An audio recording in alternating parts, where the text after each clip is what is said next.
du boudin de la condition 1, vous allez en prélever 0,5 ml que vous allez mettre dans un petit tube à hémolyse que vous avez sur votre portoir ici. Et ce tube à hémolyse, du coup, vous allez la noter 1 pour la condition 1, petit i parce que ce sera du boudin, donc du milieu intracellulaire. Et après, du coup, vous allez prélever du bain, 0,5 ml, avec des pasterettes, et vous allez mettre donc 0,5 ml dans un autre tube que vous appelez 1. Et comment on va mettre E pour extracellulaire, pour le bain.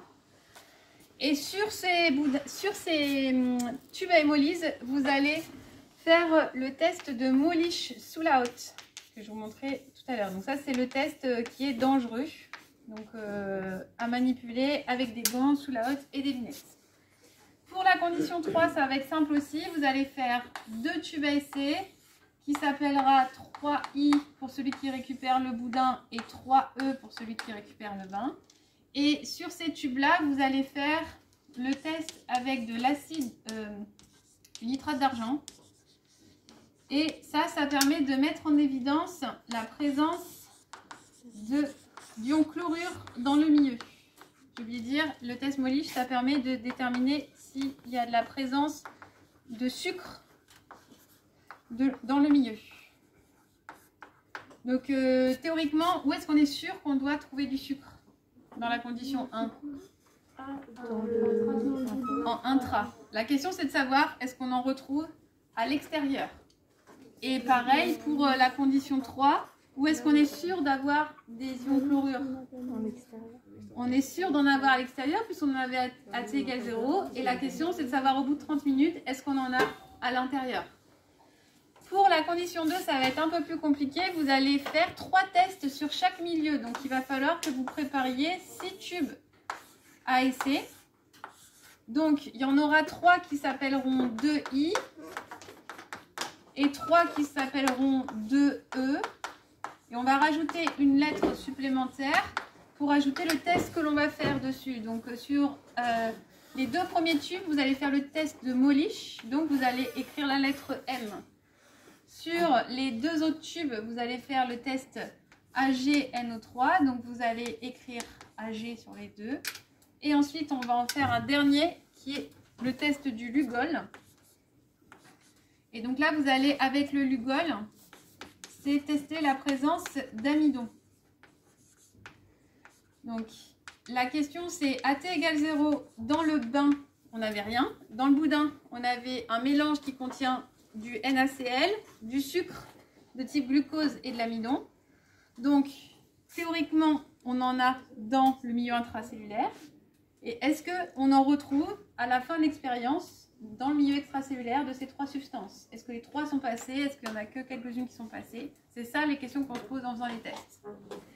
Donc, vous allez préparer ces tubes-là. Et maintenant, je vais vous montrer comment vous faites pour faire les tests. La boîte de pétri qui a servi à faire les mesures, vous la séchez bien, vous la nettoyez bien.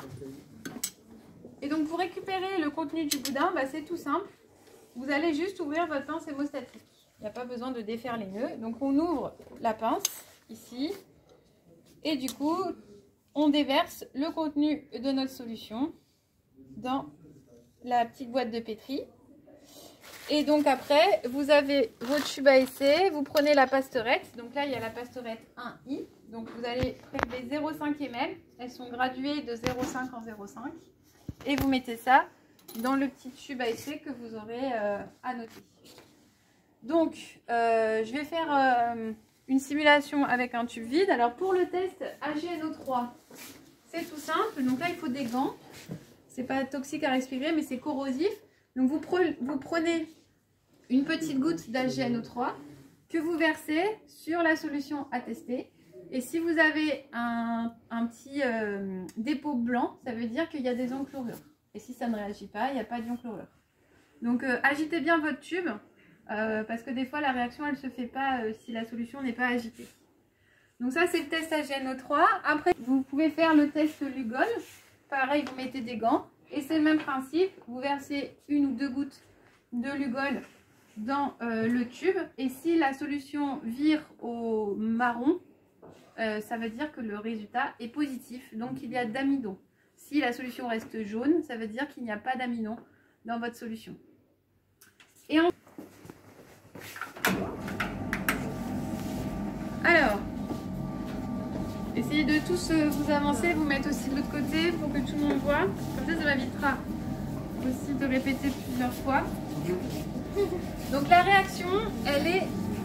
tout le monde est là? Oui? La réaction, elle est exothermique. Est-ce que vous vous rappelez de ce que ça veut dire exothermique? C'est que ça libère de la chaleur. Donc vos tubes, en fait, ils vont chauffer. Donc il ne faut pas se brûler. Donc, le principe, vous allez mettre 5 gouttes de naphthol dans votre tube à essai. Donc du coup, vous avez un distributeur. Donc là, ça ne va pas réagir hein, parce que j'ai pas de solution. Mais en gros, vous versez 5 gouttes sur vos 0,5 ml. Ensuite, vous vortexez, c'est-à-dire que vous appuyez et ça va mélanger. D'accord ? Et ensuite, toujours sur le même tube, vous allez rajouter de l'acide sulfurique. Donc vous aspirez jusqu'en haut de la pipette de l'acide sulfurique. Voilà. Et ensuite, vous versez le long du tube, pas en plein milieu. Et votre tube, vous ne le tenez pas en bas, parce que là, ça va chauffer. Vous le tenez en haut et vous versez. Et donc, vous allez voir, s'il y a des sucres, votre solution va devenir violette. Donc, pour éviter qu'on respire ça sur la paillasse, quand vous avez terminé, vous versez le contenu de la solution dans le bidon, que vous ne fermez pas à fond, parce que sinon, il est bloqué. Et après, du coup, vous pouvez passer un petit coup d'eau aussi. Alors là, c'est un peu compliqué. On passe un petit coup d'eau pour rincer une dernière fois le tube avant de l'amener sur la paillasse. D'accord ?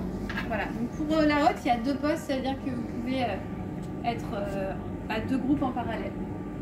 Voilà. Donc à vous de jouer pour les tests.